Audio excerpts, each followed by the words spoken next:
Okay, so this is what it looks like when we get to a point where we're waiting for it to dry. Okay, so this one is for this side of my face. This one is going to be for this side of my face. So just kind of hold it up and see how you have to cut it. So you want it to curve in. So cut it like this way.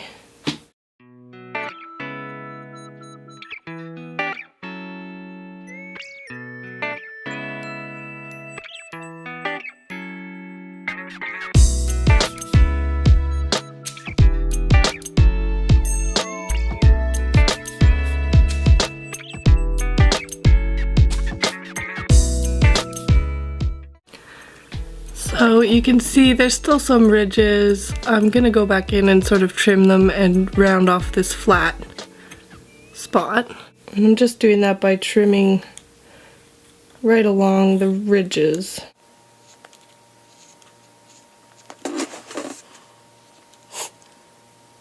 So now you just want to go in and hold it up to your face, see the angle that you need it to be at, and I'm going to cut it at this type of an angle so it sits flat against my face.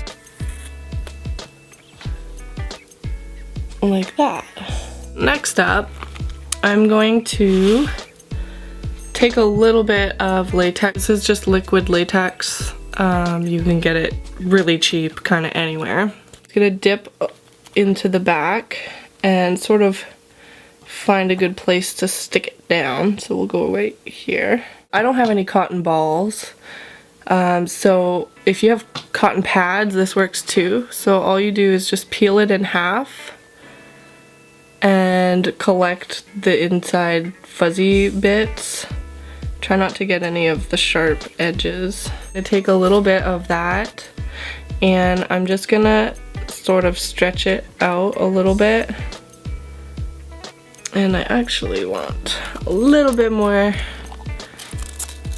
latex. Make sure that you're working in a ventilated area because this stuff is smelly and it's got ammonia, so it's important to do it in a place that is well ventilated. I'm just gonna take my spatula. If you have one, that's good. If you don't, you could use like tweezers or something.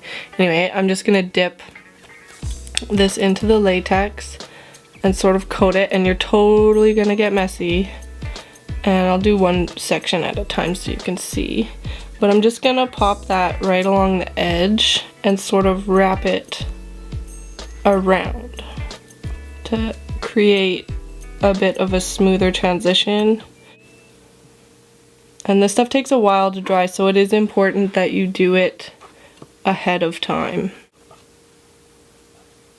And now I'm just going to go in and sort of smooth it down at almost a 45-degree angle from the horn, because you want it to be able to actually blend with your skin a little bit better. Now this isn't the way that I normally do this in terms of film, but this is a really good sort of do-it-yourself at-home way to get the same effect. Typically I would build an actual prosthetic, but this would be perfect for cons or Halloween. A Q-tip, and I'm gonna dip it in a little bit of latex just so it doesn't stick to everything.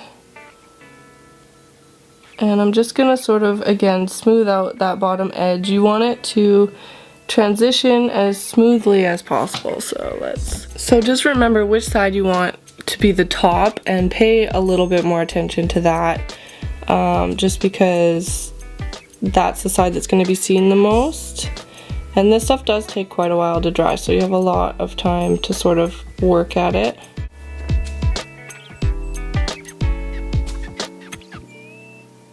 I've taken a tissue, like a Kleenex, and I've just ripped it in half.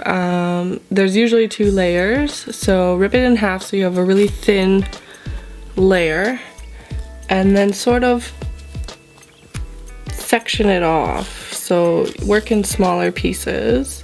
I'm going to take more latex with just a Q-tip, and I'm just gonna roll it on so I don't move it around too much.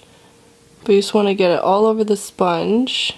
Don't worry about the messiness around it, you can trim all that off later. So now I've got my sponge covered, and I'm gonna take a little piece of tissue and sort of crumple it a little so it's a little crinkly. And I'm just going to sort of stick it down with more latex. And this is where the fun part comes in. You can really make sort of ridges and creases and stuff in your horn.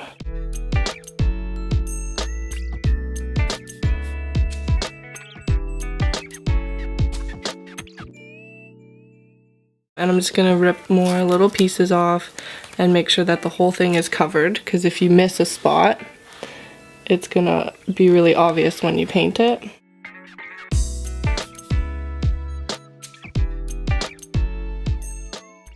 And I'm not covering the bottom part yet, because you'll do that more when you actually apply it.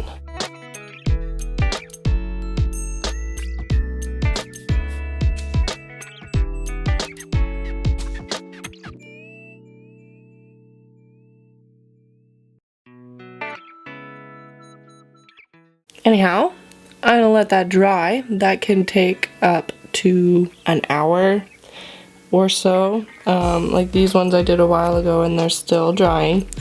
So, two important things to remember. Wait for it to dry completely before you do anything else. Unless you're adding another layer, then it's fine to go ahead before it's dry. And don't store them together, because they will stick to each other. Latex will stick to latex if it hasn't been powdered. So as soon as it's dry, take something like this. Take something like this. This is RCMA's no color powder. You could use any translucent powder that you have. This stuff is just cheaper, so that's what I use. And powder the crap out of it, because that will prevent it from sticking to other stuff and such.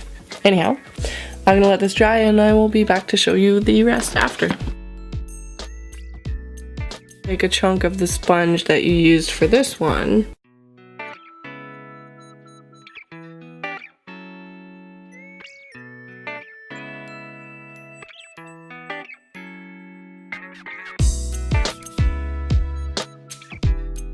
So you kind of want it to slope like a volcano, kind of like so.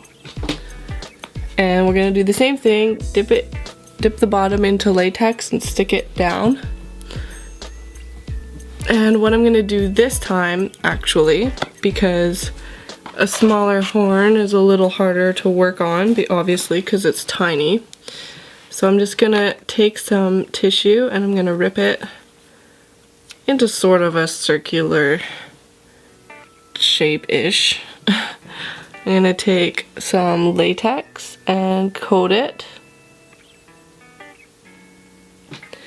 and then I'm just gonna pop right in the center like that, and I'm just gonna stick it down with a bunch of latex.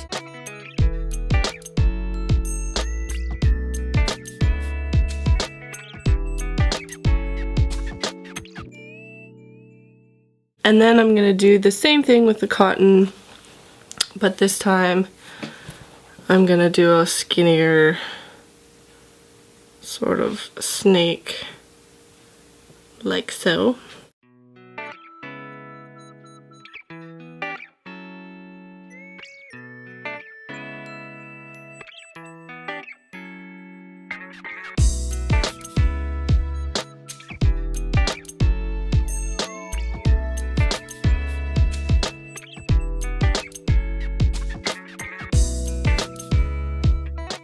And if you want,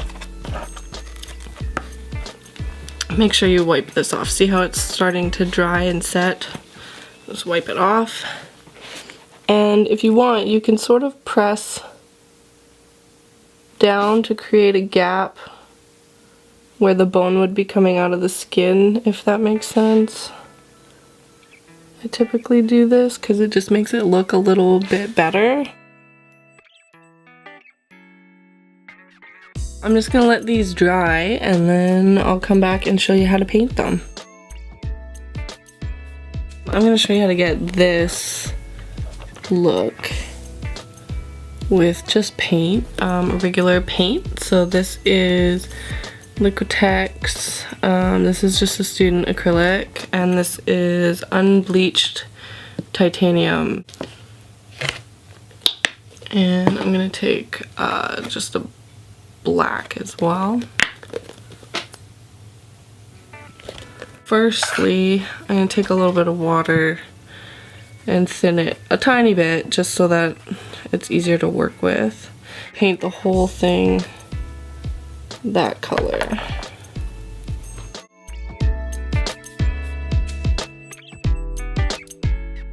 And the nice part about using palette paper is you can sort of press it so you can get underneath it. Just want to let that dry a little bit. A mixture of the blue and the black. It's kind of like a grayish sort of color, and I'm going to just kind of paint it on a little haphazardly, and then I'm going to take that same brush I had before and just sort of blend them together a little.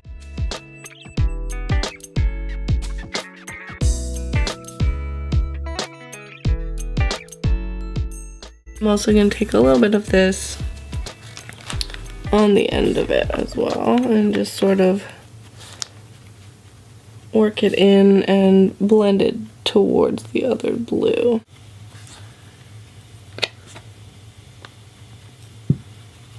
Next, I'm going to take the black on its own. I'm just adding water to thin it, so it's easier to work with. And instead of this little brush, this time I'm going to use, I don't even know what these are actually called, but see how it has like hairs on the end of it? They just kind of provide a really good blending with a little bit of lines in it. I don't know how to describe it. Anyway, you'll see. So I'm just going to take this right around the very bottom, like so. And then I'm going to take this brush and really lightly dust it. Or really lightly kind of sweep it back and forth. Don't forget the back part.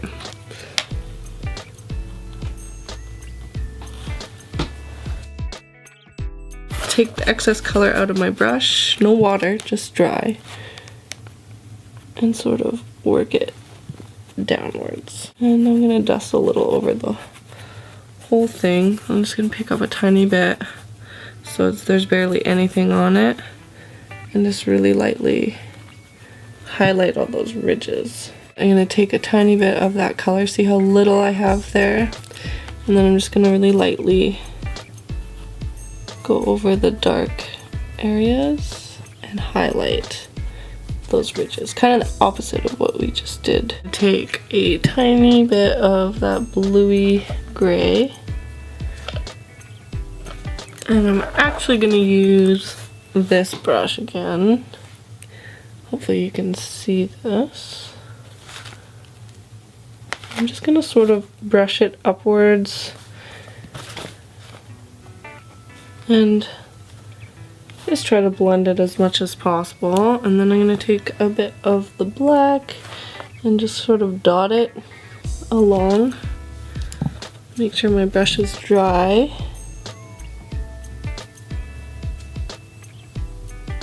And then I'm just going to pick up a tiny bit of that black with the brush and just sort of dust it over the very top.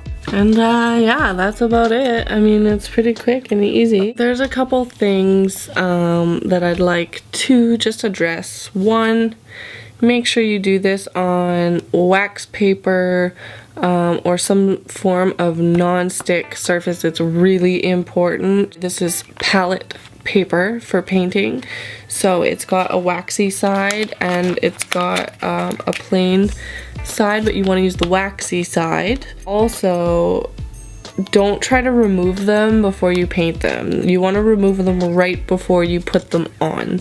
So this, normally I would do this on a separate piece, then I would have obviously all my paint and latex and all that stuff like that.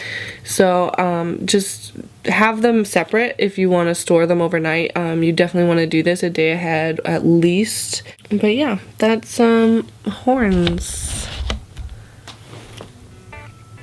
They're really super light, so they're great to wear for long periods of time, like for a convention or something like that.